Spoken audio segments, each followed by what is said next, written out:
Feeding you too? After you just invited yourself along? You should be grateful for water. The water here is really good, because it's a fancy place. Bet it tastes amazing, huh?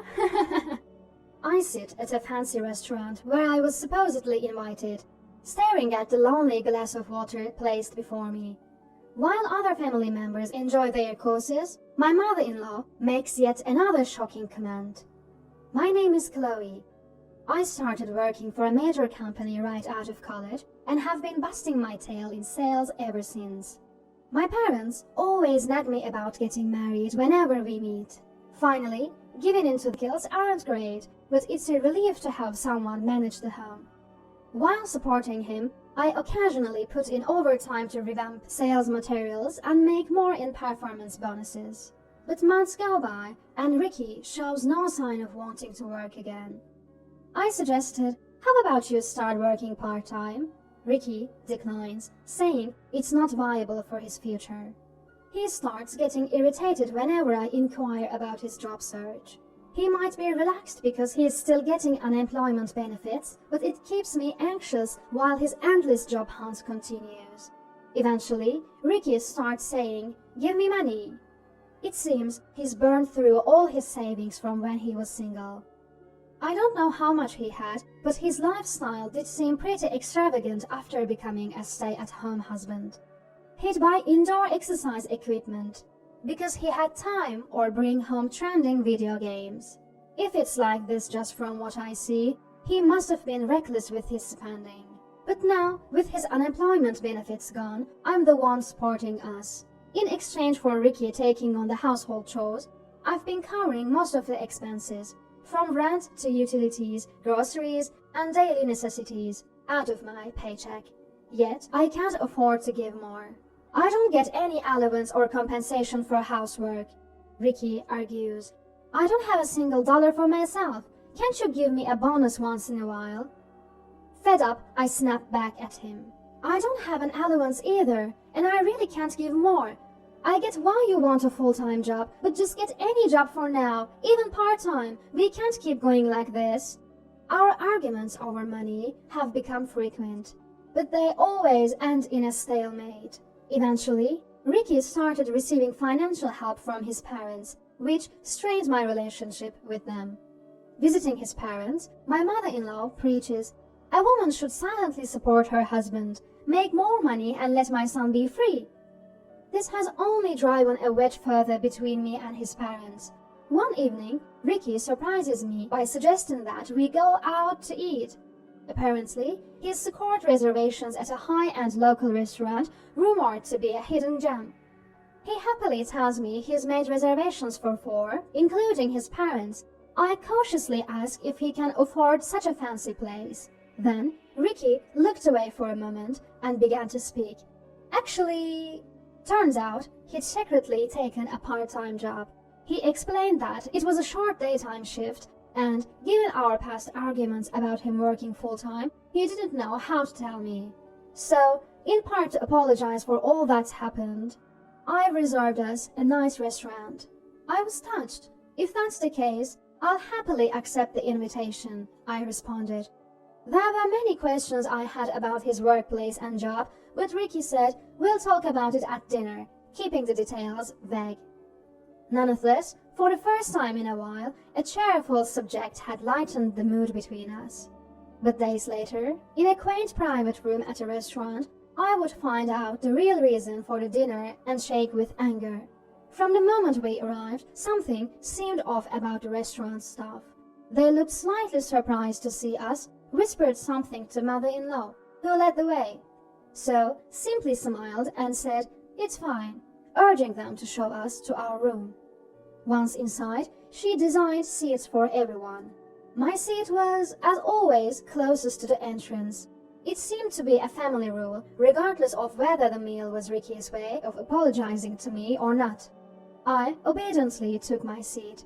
Then the first dish arrived, and that's when things got strange.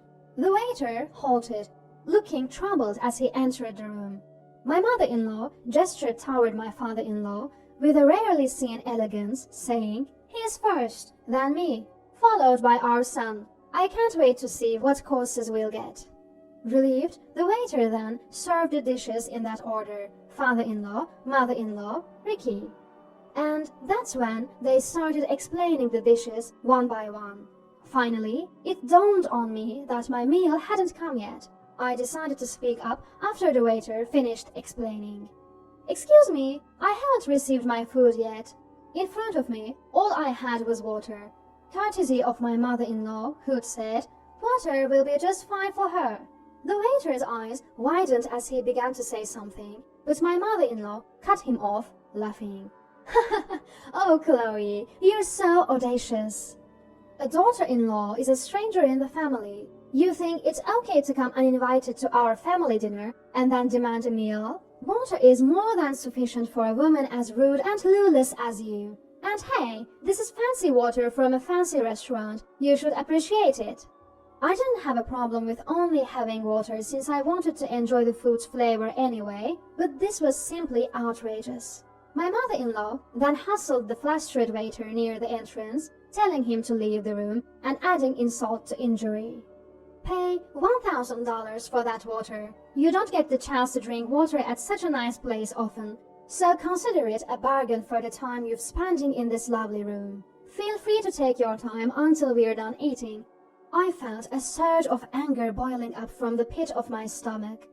I glanced at Ricky, hoping he'd say something, but he just continued eating, unfazed. My father-in-law was no better, sipping his drink as if he hadn't heard a thing. It dawned on me that they'd planned to stick me with the bill from the beginning. I felt utterly defeated. I had been genuinely happy when Ricky got a part-time job and said he'd treat me with his salary. But that was all a lie to lure me into this harassment. I was so fed up that I even found it foolish to get angry. "Fine," I agreed. "I'll pay for the water and leave first. Please enjoy your time as a family." As I left the room to settle the bill, I could hear their crass laughter echoing into the hallway. The observant waiter noticed my exit and mentioned that although he couldn't serve the pre-ordered course meal, he could prepare other dishes. I thanked him for his kindness but said I'd only pay for the water and leave. Then the waiter told me the water was free, so I promptly left the restaurant. Seeing Ricky's behavior today solidified my decision to divorce him. For a long time, Ricky was jobless and hardly attended any interviews. Once he found out there'd be no money, he conspired with his parents to blame me. Today's series of harassment was the last straw. I no longer felt any shred of love and knew I couldn't continue being married to him. As soon as I got home, I started packing, intending to leave everything else behind. My new life would have no trace of Ricky. Reflecting on it, our home was filled with Ricky's hobbies, and I didn't have much stuff anyway. I'd been saving money ever since Ricky's business went under, not knowing how long we'd be financially strained. I dragged the large suitcase I'd used during my college travels and headed to the hotel where I would stay for the night. The next morning, I felt incredibly refreshed as I ate the hotel breakfast before heading to work. It had been ages since I'd enjoyed a breakfast like this. Usually, it's just a slice of toast with no jam or butter, due to my tight budget. I was impressed at how hotel services have improved recently. On my way to work, I stopped by the city office to pick up divorce papers from the after-hours window. Although only my part had been filled out, my spirits lifted surprisingly high now that I'd decided to divorce. It seemed I had been much more miserable in this marriage than I'd initially thought.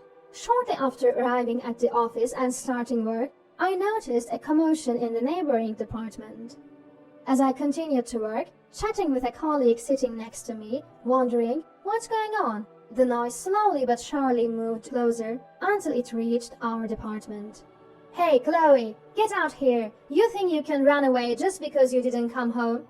Mom and Dad say they'll forgive you if you come out now and apologize." I stood up, shocked. I couldn't believe Ricky and my in-laws were actually standing at the entrance of my office. As soon as they saw me, their faces turned even more hostile and they approached me directly. My mother-in-law thrust a receipt from last night's dinner at me. "I told you to pay $1,000 for the water, didn't I? You, the wife of my son, have set a trap for us. What a disgrace!" Ignoring the attention from around, Ricky and mother-in-law yelled at me. While they were doing this, my father-in-law looked around the room with an "I'm not involved" expression, just as he had the day before. I was astounded that they would go to such lengths, even taking time off to harass me like this. But no matter how aggressively they push, I had no intention of giving in. If I'm a stranger to your family, why should I pay for the meal? I don't appreciate being harassed at my workplace. If you keep disrupting, I'll call the police. Upon realizing that I wasn't going to pay, Ricky suddenly lifted a computer monitor from a nearby desk. Mother-in-law, seeing this, picked up a phone and said, "We'll show you what happens when you defy us," and slammed it on the floor. Screams and commotion spread among the female staff, throwing the room into chaos. As a worked-up mother-in-law and Ricky began hurling things with their flushed faces, father-in-law finally spoke. "If Chloe had just paid up, none of this would have happened. Sorry for causing you all trouble. She can clean all this up." He chuckled and apologized to the room. But the strangeness of his demeanor, acting as if nothing was wrong even when his family was breaking the office equipment, became even more evident. People started to move away from him, avoiding any contact. I thought I had to do something. I yelled at Ricky and his gang to stop this chaos. Trying to have a conversation with people so enraged was like talking to a wall. Just as I desperately grabbed Ricky's arm to get him to listen, police officers burst into the room. Apparently, someone from the next department over had called the cops when they started throwing office supplies around. Ricky glared at me. "You called the cops?" he yelled, and punched me in the face. Immediately, 3 officers surrounded him, tackling him to the ground. It was like a scene out of a TV drama. They arrested him on the spot for assault. Later that day, the company's CEO, myself and Ricky's parents all ended up at the police station. The company filed a report for the damaged property. I consulted a lawyer about the harassment I'd been facing, but proving some aspects, like what happened at the restaurant and Ricky's refusal to contribute financially, was tough. My lawyer suggested settling. Negotiations got complicated when Ricky lawyered up, but eventually we agreed to a divorce with no division of assets and a payment for emotional distress due to Ricky's workplace violence. Meanwhile, the assault case wrapped up in 2 quick months, and I received compensation for my injuries. As for the damages to the company, taking legal action wouldn't yield much money and would be time-consuming. More importantly, the company wanted to avoid negative attention, so they opted to settle out of court rather than file a lawsuit, it seems. In the end, they promised to pay a large settlement instead. In the end, Ricky was the only one with a criminal record, but he and his parents owed a large sum of money to me and the company. They somehow covered it with their retirement funds, leaving them practically broke. In a desperate move, his parents called Ricky back home and, through family connections, got him a job at another company. But that didn't last long either. His new employer, unbeknownst to them, had business with my company. By the time their CEO heard the full story, rumors about Ricky's volatile and dangerous behavior had already spread. Encouraged by the boss who values the company's image, Ricky decided to quit his job. Maybe he was already uncomfortable. Suddenly, Ricky moved back home and quit his new job. Rumors started in the neighborhood and eventually reached my in-laws' workplace, revealing Ricky's criminal past. Not only were they subject to criticism just for harassment, but they were now known as dangerous people who broke into their daughter-in-law's workplace and destroyed property. When this story spread from colleagues to bosses, both of my in-laws were fired, despite being close to retirement. They started to reach out for help through a lawyer. I told the lawyer I didn't need any more reports and realized there is no need to rush into marriage. Fortunately, my parents have stopped pushing me to get married. Maybe they feel guilty about something because of this incident, but they've stopped even mentioning the M word. I feel bad for my parents, but it's better this way. Now, I'm focusing on contributing to company that I've troubled. I've been assigned new projects and am enjoying the most fulfilling days of my life.